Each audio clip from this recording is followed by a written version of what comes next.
Jeigu jau taip atsitiko, kad atvykęs pamatot, kad buvo patikta jūsų gyvenamasis ar negyvenamasis galų gale patalpas, pirmas žingsnis yra paskambinti 112.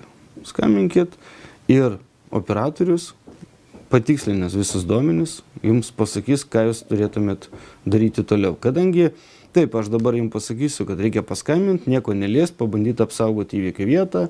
Sakykime, jeigu yra galimybė pažiūrėti, kokie kaimynai tuo metu buvo, apsaugoti pėdas, visą tai jūs pamiršit.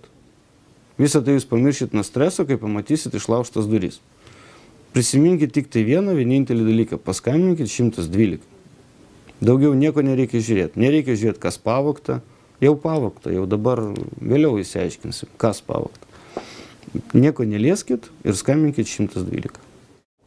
Vagystėms iš gyvenamųjų patalpų yra taikomas prioritetas, kadangi tai yra patekimas į kito asmens privačią erdvę, tai yra labai daug neigiamų emocijų sukeliantis nusikaltimas, tai mes stengiamės ir dedam visas, pastangas tos nusikaltimus ir užkardyti, ir ištirti. Tačiau reikia pasakyti ir pabrėžti vieną dalyką. Tai, kad, sakykime, sulaikyta grupuotė yra viena ar kitokia,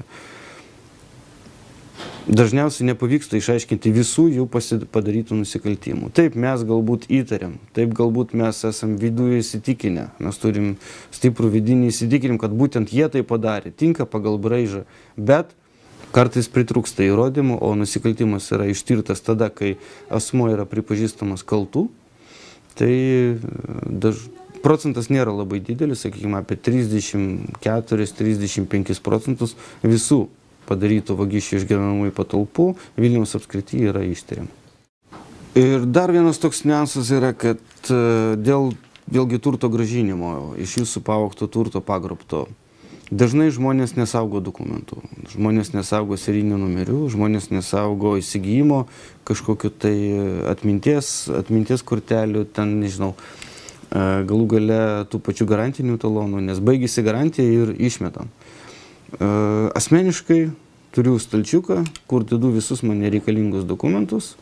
Žinau, kad vagis to stalčiuko nelies, nes jiem to nereikia, bet kuo daugiau aš būsiu sukaupęs duomenų apie savo turtą, tuo didesnė tikimybė, kad man pavyks jį surasti. Internetu, sakykime, bus jie parduodami, jie bus parduodami lombarduose, jie galbūt bus parduodami turguje arba dar kažkur.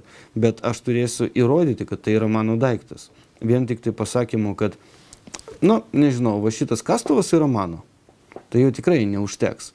Ir vėlgi reikia įrodyti, kad jūs tą daiktą turėjote. Jeigu jūs turite nuotraukas, pavyzdžiui, vėlgi siūlau nufotografuoti visus savo daiktus.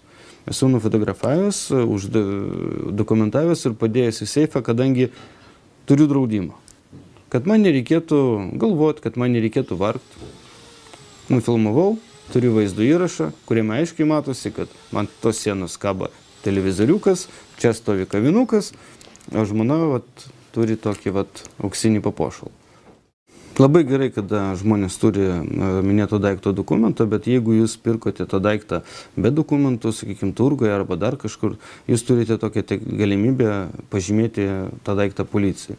Vėlgi, žymėjimas tas yra skirtingas. Yra slaptas žymėjimas ir yra tas jau atviras, kur aiškiai matosi, kad tai dėl to atviro žymėjimo tai yra jį galima panaikinti, bet mes paskutiniu metu didesnės viltys ir stengiamės paslėpti tą žymėjimą, kur pažymėtas vienas ar kitas daiktas, užrašom savo į tam tikras knygas, mes turim tam tikrą procedūrą ir jeigu jūs nežinot tų daiktų serijinio numerio arba to serijinio numerio nėra, tada labai naudinga būtų pažymėti tą daiktą policiją. Tas pats yra su dviračiais, kadangi visi žino, kur yra dviračiai serijinis numeris ir kai yra pavogiamas, iš karto yra nutrinamas, bet mažai kas žino, kur yra policijos žymėjimas.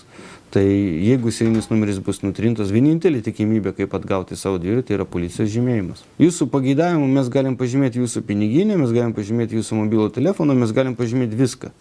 Galų gale ir kastuvą. Kodėl ne?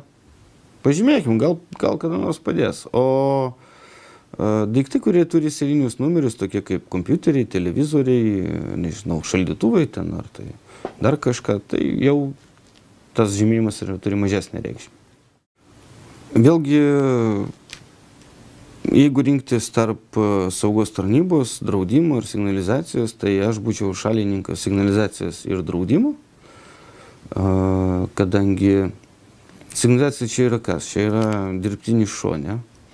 Jeigu šuo loja, kaimynas išeis pažiūrėti. Jeigu veikia signalizacija, kaimynas išeis pažiūrėti. Vat ir visa nauda. Tačiau, jeigu jūs esat geras žmogus, jeigu jūs gerai leidžiat laiką su kaimynu savaitgaliais, tai tikimybė, kad jis atkreipsit į dėmesį, yra labai didelė. Ir signalizacija ir draudimas yra geriausias derinys ir geriausia jūsų turto apsauga.